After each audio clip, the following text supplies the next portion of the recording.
Bismillahirrahmanirrahim. Qala al-mu'allif rahimahullah wa nafa'ana bihi wa bi ulumihi fid dharain. Amin. Huwal habibul ladzi turja syafa'atuhu likulli haulin minal ahwali muqtaqimi da'a ila Allahi fal mustamsikuna bihablin ghairi munfasimi. Huwa utai Kanjeng Nabi Muhammad sallallahu alaihi wasallam iku al-habib, priagung sing menyintai dan dicintai. Habib itu ala wasni fa'il, jadi bisa bermakna fa'il, bisa bermakna maf'ul. Jadi yang namanya habib itu yang dicintai dan menyintai. Mana ya? Wal habib, tai habib, julukan habib ya kudu bisa menyintai juga, tidak hanya dicintai. Kayak Kanjeng Rasul sallallahu alaihi wasallam itu tidak hanya menyintai, tidak saja dicintai oleh orang, tapi menyintai umatnya, bahkan menyintainya luar biasa. Allazi turja syafa'atuhu, sing diarep-arep apa syafa'atuhu, syafaate allazi likulli haulin, kedue saben-saben pancabaya minal ahwali, saing pira-pira pancabaya muktahimi utawa muktahami, sing menyerbu, sing menyerang, sing nek muktahami ya sing dihadepi, yang terutama syafaatnya yang ditunggu-tunggu, yang diharap-harapkan oleh umat itu nanti pada yaum fazail akbar, pada hari kepanikan agung, kepanikan yang sangat besar, di mana tidak ada orang yang bisa dimintai syafaat. Inti semua orang minta mengharapkan syafaatnya Kanjeng Rasul sallallahu alaihi wasallam, karena cintanya Rasulullah dan umatnya, Kanjeng Nabi nyafaati mereka. Ini kitab-kitab itu kan diceritakan orang-orang panik, dunia sudah sedemikian rupa, lagi pandemi saja sudah paniknya kayak gitu. Bayangkan nanti kalau yaumil fazail akbar, orang lupa anak, lupa ayah, lupa ibu, lupa semuanya pada bingungi. Datang ke Nabi Adam, Nabi Adam nggak bisa nolong saya pernah punya salah sama Tuhan, saya dilarang untuk mendekati pohon itu, saya malah makan buahnya. Datang ke nabi-nabi semuanya menolak, akhirnya datang ke Rasulullah sallallahu alaihi wasallam. Rasulullah sujud tidak dangak-dangak, sudah sujud sampai Allah ndawuhi, udah jengkelek, udah. Nabi, sebelum umatku mendapat syafaat, saya tidak akan berhenti bersujud. Ane disebutna al Habib alladzi turja syafaatuhu likulli haulin. Bahkan bukan hanya yaumil fazail akbar. Sudah terbukti setiap kali ada orang mendapat coba itu kalau selawat ning Kanjeng Rasul sallallahu alaihi wasallam ini dilepaskan dari Poncobaya itu. Mulane ana apa jenenge ana selawat tibil kulub iku nek wayahe nek penyakit cobane penyakit iku ana selawat Fatih, ana selawat macam-macam. Itu ulama-ulama yang bersih hatinya itu dapat ilham untuk membuat selawat-selawat itu, ono selawat nariyah sak pitulute.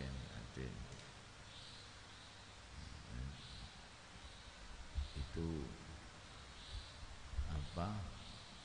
Karyanya ulama-ulama yang mendapatkan ilham untuk selawat-selawat. Karena keyakinan bahwa Kanjeng Rasul sallallahu alaihi wasallam itu turja syafaatuhu likulli haulin. Disebut syafi' itu adalah orang yang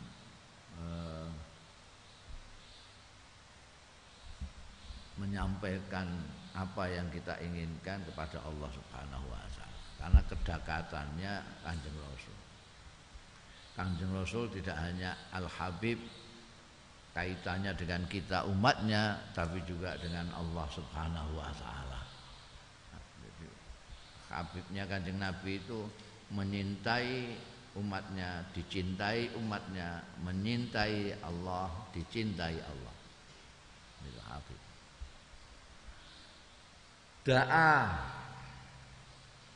ngajak sapa allazi al-habib ilallahi marang agamane Gusti Allah.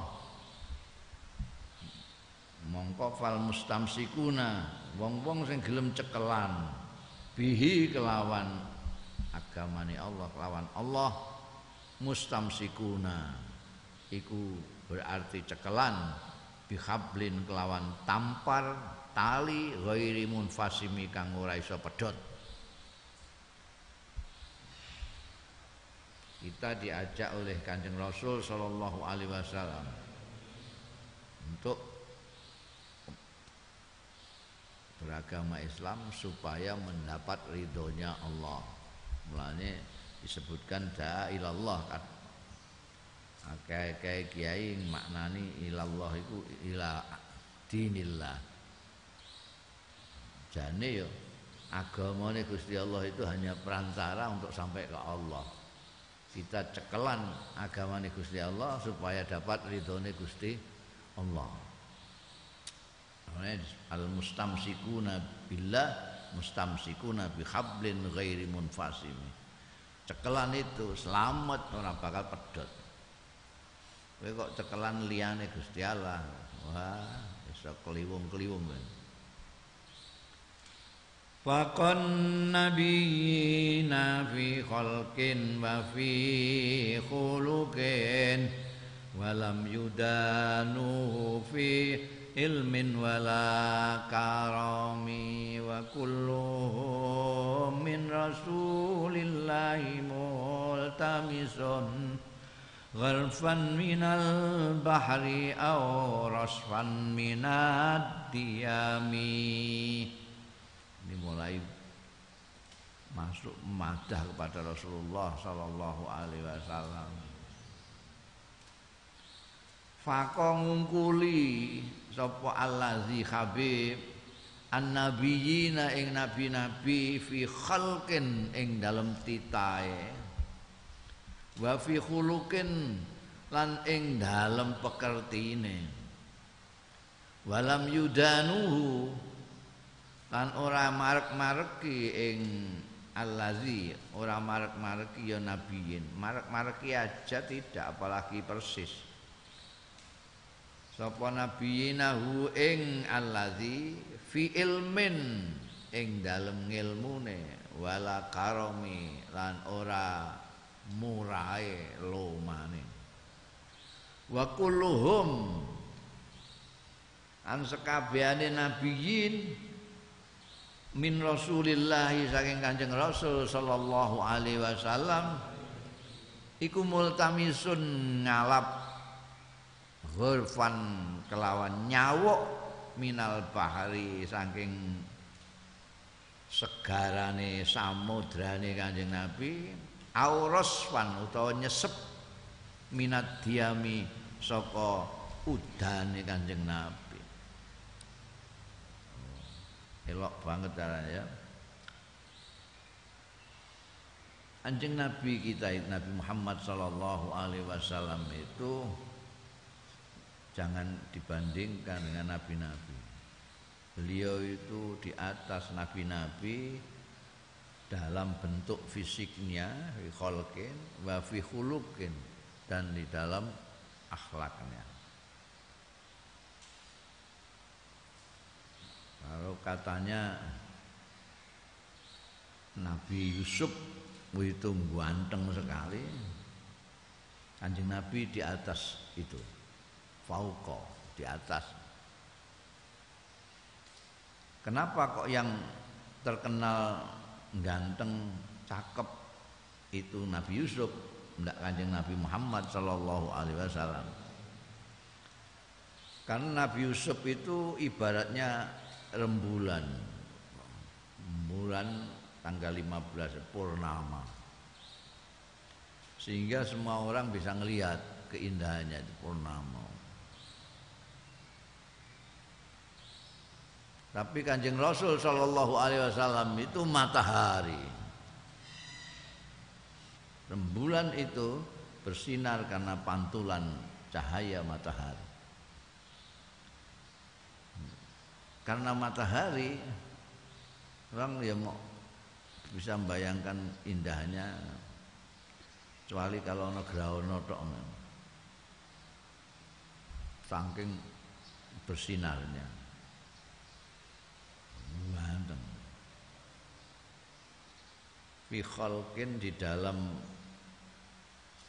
bentuk fisik.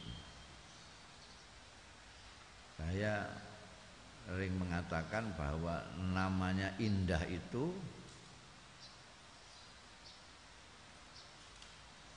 sesuatu terletak pada tempatnya.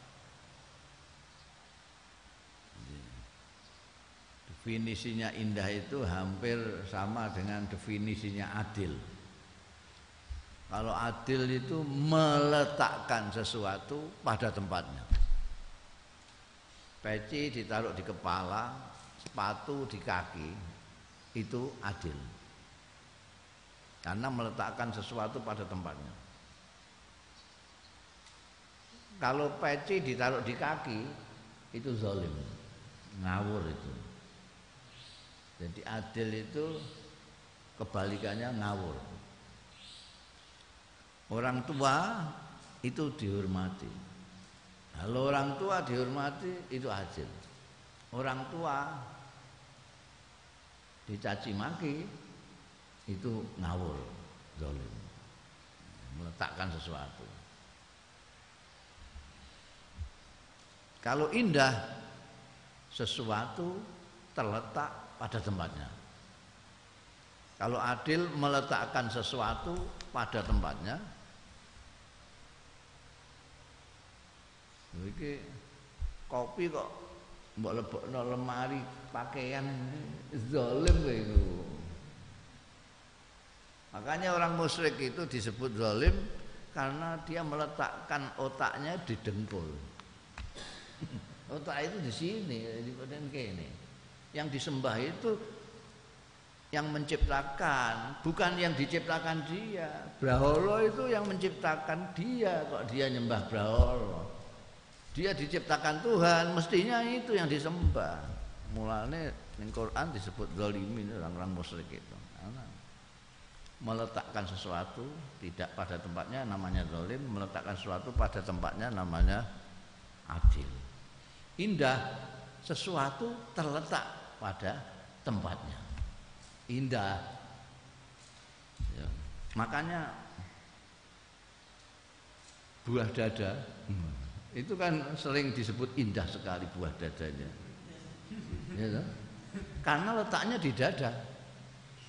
Kalau letaknya di dengkul, tidak akan ada orang mengatakan, waduh cantiknya, indahnya. Tidak ada, karena buah dada harus di dada, jangan di dengkul. Kanjeng Nabi Muhammad Sallallahu Alaihi Wasallam itu semua anggota tubuh beliau terletak pada tempatnya, proporsional istilahnya. Hidung letaknya di situ, tepat di situ. Tidak terlalu dekat dengan mulut, tidak terlalu jauh. Mulanya ana wong elek iku, mergo irunge adoh kok cangkeme utawa kedekatan. Utawa irunge mepet karo kuping. Utawa kamban karo kuping. Bathuk kedawan dadi bathuk tok lagi irung nyeklik ini. Orang yang ganteng itu semuanya letaknya, matanya ya di situ tempatnya, proporsional persis. Kalau orang itu kok mripate tidak tepat pada tempatnya, kejembaran ke sini, ya elek, kedekatan ke sini ya elek. Kemengisor ya elek, kendurun ya elek. Janggut nek kedawan ya elek. Orang dijanggut ya elek. Kanjeng Nabi itu orang itu ada kadang-kadang kalau duduk kelihatan wah wonge ketoke kok gagah gede dhuwur kan banyak ustaz-ustaz yang kalau di TV kok ketoke gagah. Tapi coba dekati, lho jebule cilik ndek. Kenapa itu? Karena dari pinggang ke atas dia lebih tinggi daripada pinggang ke bawah. Tidak proporsional. Ada yang kalau biasa gini biasa saja, tapi begitu copot katok bal-balan, kok tok gede banget. Loh itu kok jadi gitu? Karena dia mempunyai proporsi dari pinggang ke bawah itu panjang. Kanjeng Nabi enggak persis di tempatnya. Pinggangnya ke sana ya pas, ke sini ya pas. Makanya Kanjeng Nabi tidak pernah dijuluki jangkung.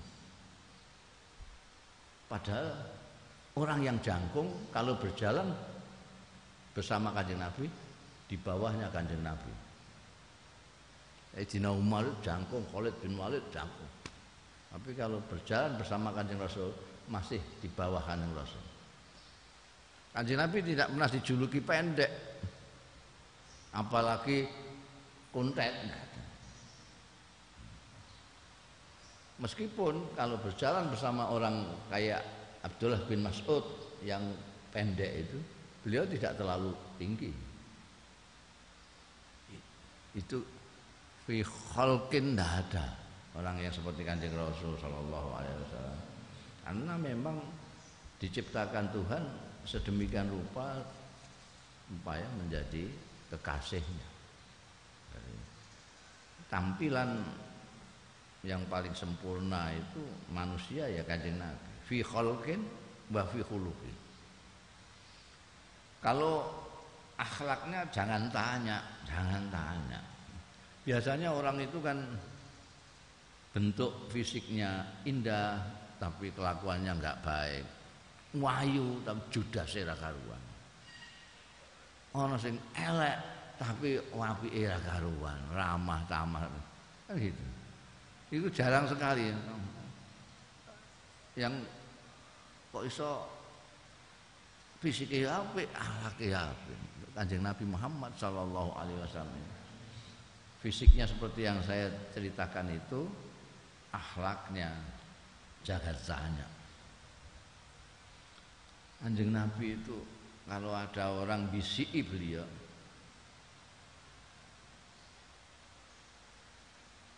saya Kanjeng Nabi, saya mau bisiki ini karena rahasia. Kanjeng Nabi nengklengno telinganya untuk dibisiki. Bukan orang yang datang, beliau yang mendatangkan telinganya karena ada sahabatnya yang akan bisiki apa. Dan Kanjeng Nabi tidak akan mengangkat telinganya sebelum orang itu selesai membisikinya. Ada orang seperti itu, pemimpin seperti itu. Kanjeng Nabi kalau salaman orangnya belum menarik, beliau tidak menarik. Khawatir kalau menyinggung perasaannya. Itu untuk memberi gambaran kepada kamu betapa Kanjeng Nabi itu lembut budi pekertinya itu sampai segitu. Jangan kata bicaranya. Menghadapi orang yang yang tidak punya sopan santun, Kanjeng Nabi lapang dadanya. Pernah disendal-sendal oleh wong dusun itu sampai di sini membaret merah. Sahabat sudah kepengen nempeleng aja. Kanjeng Nabi, lho, jangan nempeleng iki ngono. Wong durung ngerti dikai pengertian, ora kok ditempeleng. Itu. Masya Allah. Karena memang ajarannya gurunya Allah Ta'ala itu gurunya. Jadi Kanjeng Nabi tidak pernah mondok, nggak pernah sekolah, karena gurunya Allah sendiri. Mengajarinya begitu. Kalau ada yang bersalah, fa'fu anhum. Kalau ada umatnya yang berdosa, fastaghfir lahum. Kalau bersalah kepadamu, maafkan. Kalau bersalah kepada Allah, mintakan maaf.